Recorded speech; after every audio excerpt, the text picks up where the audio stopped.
Good day and welcome to my channel. This is where we discuss some fundamental truths from some of our favorite authors. We discuss a book a week, and this week we are discussing The 7 Habits of Highly Effective People by Dr. Stephen Covey. We will discuss one habit a day, and today we are discussing Be Proactive, the first habit. We begin with a quote by Henry David Thoreau. He's also a well-known American literature author. He says, "I know of no more encouraging fact than the unquestionable ability of man to elevate his life by conscious endeavor." Now, we have the full ability to elevate our lives, to improve our lives, to develop ourselves. The power lies within us. We can separate ourselves from our thoughts, and feelings. We can observe what we admire from other people, and we can mimic, or we can learn and adjust and get inspired. And we can eliminate traits we want to remove from our own current habits. We have the power to redesign our lives. If we are not fully satisfied with how our lives are currently headed or how they currently are, we have the full power to redesign them. That is such an amazing concept. And unlike animals who are reactive beings without the ability to choose or to choose how to reshape their lives or to make such changes in their life, our brain is designed such that we can also create the kind of environment we best desire. So if we are not happy with our environment, if we are not fully content, we have the power. Our brain enables us to can make such changes to redesign our lives.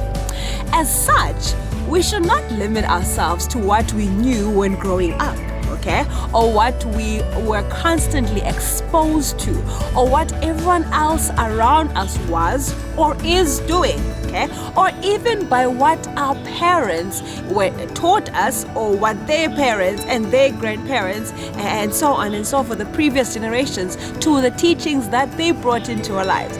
We can take the best from all these teachings and we can make our own choices. We can make choices of how we want to lead our own lives. The most important person to control is you. You are the most important person to control. And the most important choice for your life is yours. The one that you make for yourself and by yourself. And yes, we always have a choice. We always make choices. And even when we choose not to make a choice, that is still a choice that we have made. We also learn in this habit that between a stimuli and a response, there is what we refer to as the ability to choose. There's a stimuli, there's a response, but between there's the ability for us to make a choice. So a stimuli is what will provoke you to doing something. Say, for example, someone steps on your foot, you feel ouch, you feel the certain stimuli. And now the response is how you're going to act. What are you going to do? Are you, for example, going to slap this person? Are you going to move your foot? Are you going to make them aware that they are hurting you, their actions are hurting you? Whatever action you do, you have that choice. There's a choice before you can make that action. So you choose whatever response you make. You always have the power to choose. We get two kinds of people. We get the reactive people, or a reactive person, and then we get a proactive person. Let's look at a reactive person first. A reactive person, will immediately slap this person. If this person has stepped on their foot, they will immediately slap this person, and furthermore, they will blame this person for the feeling of anger or pain that they have. Now, it's because of this person that I am feeling this way. So they blame other people, they blame situations, they blame conditionings, Everything is wrong because of someone out there all the time. And even when you observe a reactive person's language, when you listen to their language, they use words like I have to, I must, I can't, if only I had, as if to imply that they are victims of life. They don't have the ability to make that choice themselves. That is a reactive person. They spend their lives focusing on the things they have minimal control over. Things like their worries, their concerns, their weaknesses, the weaknesses of other people, okay? What other people are not doing. And as a matter of fact, they will mainly complain. They mainly complain as they believe that if the things around them change, then they will change. Then they will become better people themselves. So they focus on what we call the circle of concern more, okay?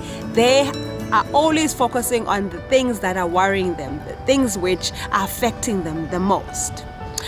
In contrast to a reactive person, a proactive person in the same situation will either remove their foot or make the other person aware that their action have hurt them, in case this person now was not aware. Okay?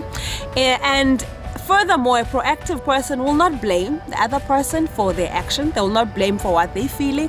They never blame other people. They never blame conditionings or situations. They never blame. They take full ownership of every decision that they make, okay? It is a decision that I took, and so who am I going to blame? No one. It is my decision. Okay, that is a proactive person.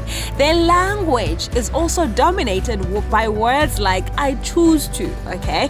I can do, I can be, okay? And they believe that the power lies within, and that if they want to change anything around them, any circumstance, they first have to change themselves, their attitude, okay, their mindset, their strategies, their approach, okay. They will first work on themselves. So a proactive person is driven by their values, okay, and they place their most effort on the issues which they have direct influence on. So we say that they focus more on their circle of influence, okay. That is a proactive person. As a matter of fact, they seldom complain, but rather they apply their efforts in seeking solutions and getting things done, okay?